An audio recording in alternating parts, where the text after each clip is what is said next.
Yo, what up? This is Mike Brown, This is Alpha. and this is The Art of Letting Go. Letting go. Letting go. That sounded all right. Had a little coffee, you know what I'm saying? It's a little I good feel for like the I've throat. kind of perfected saying my name, though. Like, the way I drag it and everything is kind of just perfect. I feel it. What's going on, bro? How you been, man?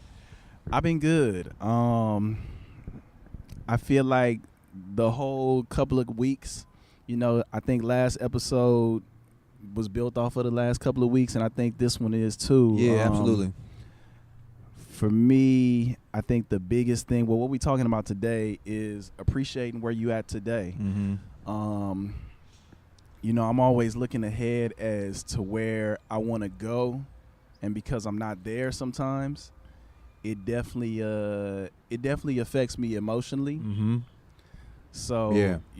I'm having to take more time now to step back and really look at where I'm at, look at where I've been, look at where I'm at, appreciate that, and continue along the journey, because I'm constantly growing into a better self. You know what I mean? Right.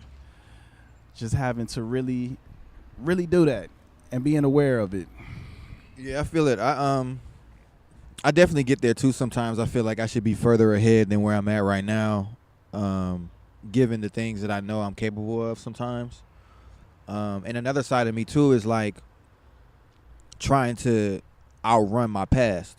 Yeah. You know what I'm saying? Like, and overcoming some of the obstacles that I once faced. Like a lot of times, I won't say a lot of times, but they definitely come back up. Absolutely. And trying to like, it's just this balancing act. I feel like sometimes, like I'm trying to get over who I used to be and how I used to act and the things that I used to do in my past, and I still kind of fall into some of those things, and I'd be like, oh, why did I do that? And then, looking ahead, I'm like, man, I want to be here and I want to do this, and especially having a family and having a new daughter now, like I'm like, man, there's so much that I want to give to her. Yeah. And to my family, you know what I'm saying? And so it's just about that constant push and that constant, pedal, like foot on the pedal, you know what I'm saying? But I don't ever take a second to really sit back and be like, man, I've accomplished a lot. I was talking to Luther. Yeah. And he actually had me think about it. Like, he's like, man, you got, and not to say that any of these material things matter, but you got the car, you know what I'm saying? Like, you bought a crib, you got a wife, you about to have a baby, like, you doing it, like, you're living life, you know what I'm saying? And I hadn't really taken a step back to really see that. Like, I was just living it. And so it is important to do that, and I'm going to try my best. I don't know how yet to revisit that more often, but to live in the now is important. Yeah, I think for me, one step that I have to take, because I have my own scale of what success looks like to me. Yeah. But sometimes I can get distracted with somebody else's. That's real. So when somebody else is doing something similar to what I'm doing, and not that I'm a hater in no sense at all, but sometimes when somebody is saying what they doing, sometimes I feel like, damn, I should be doing that, or damn, I should be there.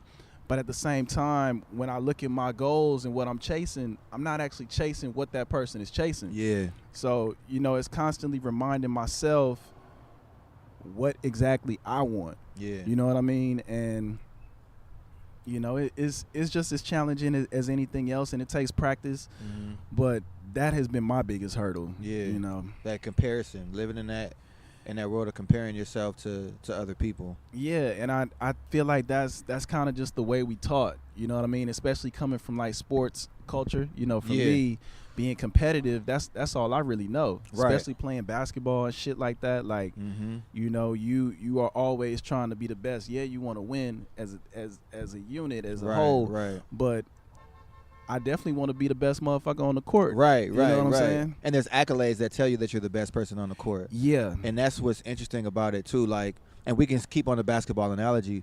You know what I'm saying? Like, everybody looks at the nigga who scores the most points. You know what I'm saying? Absolutely. Or the nigga who dishes the most assists, or the nigga who's the most flashy. But they're not really paying attention to the nigga that's doing all the in-between shit, to making sure everything kind of stays in line, like setting the picks. You know what I'm saying? To make sure that the nigga can score. And if that's your role, then that's your role.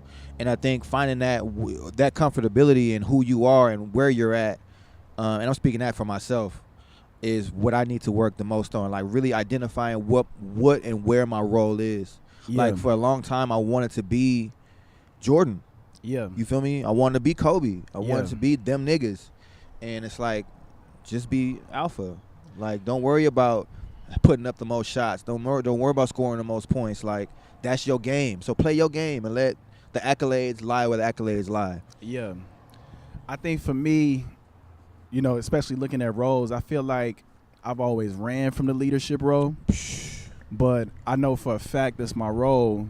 But because I'm accepting that now. Yeah. I just want to jump straight into it and skip steps. Yeah. You know what I mean? Yeah. And I'm recognizing more and more that it's levels to this shit. Right. You know, and now that I recognize that, it's making it a little easier. You know what I mean? Like, you know, I thought this weekend, I was like, man, like a lot of the shit that I asked for, I get it. Yeah. You know what I mean? Like I said, I was doing these beats every day in February. Yeah. And I told myself, you know, I'm gonna make more income. And it's funny because my partner reminded me of this, and I started making more money at work. Okay. And because it wasn't from beats, Yeah. I was like, damn. Yeah. Like, I want to make this beat money. And he was like, but you asked to make more money. Right. So that kind of goes back to what I was saying of appreciating what you have. Like, you know, I was being unappreciative of that shit. And once I started appreciating, like, well, damn, well, yeah, I am getting this. Then somebody calls to buy a beat. Yeah. You know what I mean? So I'm trying to be very appreciative of everything in my life right now, where I'm at, and everything that comes to me and all that shit. Yeah. You know? It's funny how God works.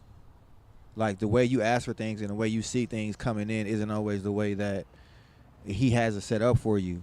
And if you're not paying attention, you can miss out on a blessing. Absolutely. Because you're not looking at it the way that God wants you to see it. And like the way that what you're supposed to learn out of the situation, like what you're supposed to take away from it, what you're supposed to use to teach somebody else that might be going through something similar. You know what I'm saying? Like, I definitely have run from the leadership role, and I was just talking to my wife about this too. And I know this about you. I was actually thinking this about you when you said it. Like, I'm good at a lot of shit. Yeah. You know what I'm saying? Like, I can do a lot of things and better than average. Right. And because of that, I think I'm supposed to be at a certain level. Yeah. You know what I'm saying? And it's like, but you got to put in the work. You got to put in the time. Absolutely. Like, you got to invest in yourself. You got to invest in your craft. You got to take some risks in order to get to where you see yourself at. Like, not to say that you can't get there or you don't have it. You know what I'm saying? But you have to invest in all of those different areas in order to see what it is that because if you're just giving it, you go spoil it. You know what I'm saying? Like, you go, I'll fuck it off. To be honest with you, like I would if I was just giving something. And so I'm learning now, like, all the trials that I'm going through, all the different things that I feel like hurt and aren't quite where I want them to be is showing me, like, all right, you just got to work for it, man. Like, it's there for you, but you got to work for it. Honestly, man, this is the first time in my life where I feel like I'm giving 100% to everything I'm doing. So I guess that's why, for me right now, it feels like this is where I'm supposed to be, because I've never given 100% to my shit. I've always been safe with it. Yeah. Right now, I'm not being safe. That's what's up. You know, so it's like, fuck, I want to be there already, but I know it takes work. You know what I mean? So that's why I'm willing to put the work in, and I know I'm doing it, but. Yeah, man. I guess I'm supposed to feel like that. You know what I mean? Yeah. Like, I'm hungry for everything that I'm chasing on some real shit. Yeah. I think it was either Denzel or Don Cheadle who said somebody told Don Cheadle one day that they wanted to be an actor and they wanted to do this. So he was like, okay, are you in any acting classes? Are you doing any stage work? Are you working behind the scenes? And they were like, nah. He's like, well, you don't want to be an actor then. Right. You know what I'm saying? Like, we see this glorious endpoint. Like, we see the Denzels, the Don Cheadles, we see these action stars and all of this different stuff, Idris Elba and all of these different people, and we allude that that's what it is when we say we want to be that. But it's like, if I'm doing background work and I'm being paid to do it, and I'm enjoying myself and I'm enjoying my life and I can fulfill my life and get through the different things that I need to get, I can pay my bills, I'm acting. Absolutely. You know what I'm saying? Like, absolutely. I'm doing it. And so, like you were saying, that comparison thing, like, to stop comparing myself to everything else or to the upper echelon and just enjoy the moment that I'm in right now. And if the upper echelon comes to me, that's awesome. That's amazing. Right. You know what I'm saying? But just to be present and to be focused in, I'm doing it now. Like I might not have all of that. I might not be able to just go on vacation whenever I want to. I might not be getting paid $20 million like Will Smith per film that he does. Yeah. You feel me? But I made $240 today doing background work. Absolutely. and you know, that's the hard part, not to get caught up in the fucking allure. You know, it's that bullshit. You know what I mean? And I think that's why, like I said, you know, my goal last month for me with music was to just get comfortable putting music out. Right. And I feel comfortable as fuck doing That's that real. shit. Yeah, me too. I really do. Yeah. But now I recognize this month I have to be more specific with what I want, because that was a lightweight goal. Right. And you know, it was a big goal for me, but it was also lightweight too. So now it's like, okay, well, shit. If I could accomplish this by simply saying this is what I want to do, let me dream up some big shit. That's real. And see what happens with this. Right. And put in the work for it too. And run with it. It's not like I'm just, you know, a lot of people, especially like older people, I see people talk about praying, but you got to put that work in with whatever you're trying to manifest. Prayer without works you is can't dead. Just expect it to come to you, and I don't expect it to come to me that easy. You know, I think faith without works is dead. Shit is getting simpler for me, and it's getting harder and simpler at the same time. Yeah. I'm simplifying what I'm doing, but I see the challenge is getting more difficult. Mm-hmm. But when I take that step back, I see myself just crushing through that shit. That's what's up.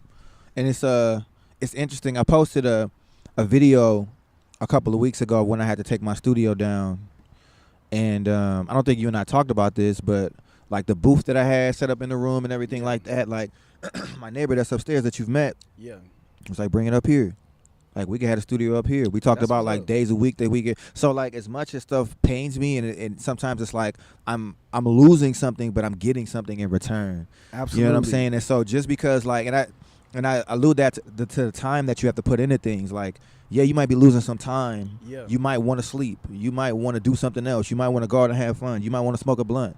But it's like, let me put this time towards something else and see what comes out of it. You know what I'm saying? Like I'm losing on this end, but I'm gaining so much more. And that's what I'm learning now, is to really put forth, like, what am I going to, not even to focus on the gain, but just to focus on the push. Absolutely. Focus on the push. Like, don't even worry about what you go get on the other side. Like, I have goals and I have dreams and there are things that I want to accomplish, but God might have a different thing in mind. And I have to be comfortable with that. You know what I'm saying? And just continue to push, continue to seek, continue to climb, and allow what the universe and what God gives to me to be what it is. Yeah, man. You know, and that's what I was going to say. God, the universe, whatever title people want to put on it, recognizes when you sacrifice and shit. Right. You know, straight up. I'm 60 plus days in not smoking weed, and just the opportunities that have been coming my way, I know it's from that. Straight up. You know what I mean? I know my focus on my goals and everything, I know it's from not doing that shit. Yeah. And it's like, you know, basically going to what you were saying about your old self. Why would I want to go back to my old self, knowing that this is what I'm receiving, being who I am today? Right. It's comfortable. That's what it is for me. It's comfortable going back to that. You know what I'm saying? Even though it's comfortable, as uncomfortable as it is. And I'm gonna be honest, man, like, it becomes more and more uncomfortable. That's real. You know, in the beginning it may feel a little comfortable, but also uncomfortable, but it's gonna get to the point where it's gonna be like, I can't live my life this way. Absolutely. Because this shit does not feel good. Right. For here. Yeah. You know, aside from everything else. Absolutely. Yeah. So, you know, I definitely wish you the best with those challenges. I appreciate it. I battled that myself with and not even who I used to be, who I thought I was. That's real. That's real. Because I don't really know what that, like, I saw myself one way, and when I talked to other people about who I was, like, they saw me as who I actually was. Right. You Straight know? up. So I say definitely use people as your mirrors, you know. Yeah, because it's funny you say that, man. It's this perception of who a man is supposed to be and what a man is supposed to be and how a man is supposed to act. Like, I was so caught up in those things. You know what I'm saying? Like the glory of manhood instead of the man of manhood. Yeah. And so going back to that, like reminiscing about glory days and all of that other, it's like, that's not even who you are, bro. You know what I'm saying? But you hang around certain people. That's why you got to watch the company you keep. Like for me, you got to watch the company you keep. You got to guard your energy. You got to guard your heart, because if you don't, you go run into something on accident. Yeah. You know what I'm saying? And you be like, how did I get here? Yeah. Because you weren't protecting yourself. You know what I'm saying? And so if there's anything that comes out of this for me, it's like, protect yourself, one, continue to climb and shoot for your goals, and just do it. Yeah. Just do it. You know what I'm saying? Like, whatever it is, just do it and enjoy the process, expect the results. And if the results aren't exactly what you want them to be, at least you enjoyed the process. Absolutely. I think the process is becoming more fun because I'm aware of it now. Yeah. You know, and you know, at the same time, I'm not gonna front like every day. I'm just like, woo, yeah, right. You know, I'm struggling. No, fuck no. But you'll be in it, and then once you recognize what it is, it's like you get over that shit immediately. Right. You know, so I do appreciate that part of it, but when I'm in it, it's not smiles and it's shit. It's not at all. It fucking sucks, actually. Yeah. And so, you know, just climbing out of stuff, man. And so, and I'm learning the balance of what being a husband and being a father and being a businessman and owning certain things and having to work, and like I got to figure out a whole new balance for my life. And I'm 2.5 weeks in, and I'm like, all right, I ain't gonna figure this out overnight. You know what I'm saying? Because she got me up overnight. Right. So just learning that balance, man. I'm figuring it out. How do you find support in those roles? Like, you know, do you talk to people? Do you have other friends that are fathers, or how do you find your balance with that? So I'm definitely reaching out to other people, and I'm talking to my wife about a lot of it too. You know what I'm saying? Like, just trying to figure out this whole parenting thing and what this looks like for the both of us. And I've never relied on my family as much as I do now. Yeah, like my dad came over the weekend and helped me build the crib, and we was just talking, and I was just looking at him like, dang, you're my dad, bro. Yeah. And I can really talk to you about anything. And I felt like that before, you know what I'm saying? And there's been some hurt in our relationship, but to know that I have that is amazing. That's like I didn't know that I didn't really feel it before. Like I feel like I can really reach out to him for anything. You know what I'm saying? Yeah. And that means so much to me, to know that I have that type of support. And I've always thought I don't have any male role models. I don't have any male figures to really look up to. It's me. Like I got to show myself how to do everything. Right. And so now that even given his mistakes, he can teach me something through that is amazing for me. And so that's like my biggest point right now, is just to go to him for a lot. And you know, there's certain things that he might tell me that I know ain't gonna work for me. Yeah. But the fact that I can go, I need that support. That's what's up. I need that support, man. And I'm thankful to God that I have it, because for such a long time, I probably did it some intentionally, and some of it was because of how my family was set up. But I went without it. Yeah. And so I'm happy to have it now. That's what's up, man. You know what I'm saying? Even though I'm 35, I'm happy to finally feel like I got my pop. That's like dope. It's dope. It's really dope, man. So yeah, that's my biggest go-to right now. Man, that sounds like a great one to go to. Right. Straight up. How about you? You feel like you got that support system that you need? I do, man. But for me, I really deal with a lot of things alone. So sometimes when I'm so deep in something, I don't even really think about talking to people because I'm in it. Yeah. You know, like, you know, my family asked me last week, like, why didn't I tell them how I was feeling? It was like, because I didn't know how to tell you how I was feeling. Right. You know, I was in my feelings. Right. You know, so to speak. And I think what pulls me out, though, is, like you said, talking to my partner, talking to my friends. Yeah. You know, talking to strangers. You know, I kind of let the world be my therapist now. Bro, I'm sorry, keep going, but that talking to strangers thing was like, it's crazy what a stranger will tell you. You know what I'm saying? Like, and what a stranger will see in you just by a 5-minute conversation. But go ahead. And how you connect to a stranger. You know, you could be going through something, and your experiences can be impacting them. Their experiences impacting you, and you know, you both grow out of the conversation. But spending time outside for me feels very healthy. Like spending time alone is healthy, but when I'm outside, when I'm indoors, my mind doesn't shut off. Yeah. You know, it's funny. I went to a concert Friday or Saturday. I forget. Friday. Mm-hmm. The most calm my mind was when I was in the middle of the crowd. Wow. Because I heard a million conversations going, and it was less than the ones that were going on up here. Wow. And when I recognized that, it was like, you need to slow down. Yeah. Because, you know, and you know, it's still an adjustment for me because I don't have a crutch to lean on right now. I'm not leaning on weed. Yeah. You know what I mean? And not to say that it's a bad thing. What it's making me recognize now is when I do go back, I know when and how to use it. Right. Because it is medicine. Yeah. You know, like when I talk about not smoking weed, and it's funny, like people be really excited about me saying I'm not smoking weed. And it's like, I'm not smoking weed right now. Right.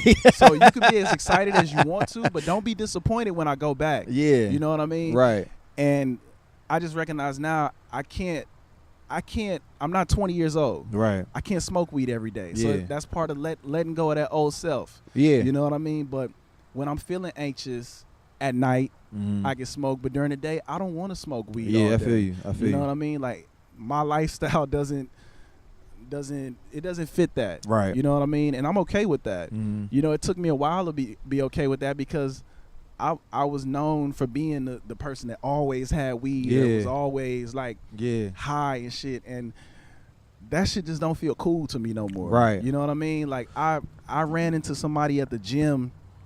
We had a conversation and he told me, bro, you've talked to me more in these 2 minutes than you have in the past 2 months. And for me, that was dope, but it also was like, damn, what was I on? Right. And I know what I was on. You know what I mean? Right. But it made me very antisocial. It made me very antisocial, and I don't like to be that because that's not who I am today. Right. Podcast, The Art of Letting Go. Look it up. The Art of Letting Go. We got a special guest coming on right now. The Art of Letting Go is the name of the podcast. Check us out. What's your name? Nicole? Yeah. Hi, I'm Nicole from Chicago. Hey, Nicole from Chicago. How you doing? Yeah, we're filming Yes. too. Hi. Nice to meet you, Nicole from Chicago. Have a good one. Take care. But yeah, I hear you on that. Not wanting to be that person all the time and being antisocial. That's real. That's real. And we definitely did that for me too. It makes me super antisocial. But it makes me super reflective. Yeah. When I do it. You know what I'm saying? Like, I realized when to do it now too. Yeah. You know what I'm saying? Like, I can't do it all the time. I could do it here and there periodically. But when I really need to check myself, and I can be by myself and really be by myself, I can partake. I used to try to do it when I was doing music, and it's just like, that's not what it's for. That shit is counterproductive. Yeah, yeah. You know, you see all these rappers and all that shit talking about they smoke weed and all that shit while they do music. Great for them. Right. Some of that shit fucking sounds like it. Sounds like they smoke weed while they're working on music. You know what I mean? So, straight up. You know, if that's your thing, that's your thing. Because a lot of people, when you tell them you're not doing something, they think you judging, and it's not me judging you at all. You judging yourself. Right. You know, so yeah, I'm just being me, and I want you to be. I'm open enough to share who I am with you. Exactly. And that's all that it really is. Exactly. You know what I'm saying? So, but this was good, man. I definitely needed this conversation. Yeah. And just to get out, you know what I'm saying? I've been in the house a lot with my my little baby, just holding her and dancing with her, and so being outside is for me right now. You know what I'm saying? And so I really appreciate us being able to get up and share this and do this because it's important. Yeah, man. It's important to be able to talk like this, and it's motivating. So I'm gonna go home tonight and realign. And just, you know, get back on point. Like, I've been really focused on my daughter, like I said, for the last 2.5 weeks, and I'm happy that I did that. But now it's like, all right, life doesn't stop because you have a child. Absolutely. You know what I'm saying? And so I need to realign and get back on everything else. So, but I definitely appreciate you, bro. Man, I appreciate you too. Yeah, man. That's all I got, brother. Me too. Where can the people find you? Alfpha presents, ALFPHA _ presents on all social media. You can find us on the Art of Letting Go podcast on SoundCloud, Apple Music, Spotify, Google Play, YouTube, and you can find my album, my EP, Queen, on Spotify, Apple Music, everything I just said too. I really had a good time recording that, but I don't want to talk about it too much. Too much. Now won't be the plug. But where can people find you at, brother? You can find me at Just Mike Brown on all social media. Just_Mike Brown on Twitter. Just Mike Beats for music production. Primo Miguel for all artistic endeavors. And that's about it right now. Check out his beats, man. It's worth it. It's worth a listen. It definitely is. And if you listen to Queen, you'll hear him on the first track. All right, y'all. All right. This is Mike Brown. This is Alpha. And this is The Art of Letting Go. Letting go. Letting go. Peace.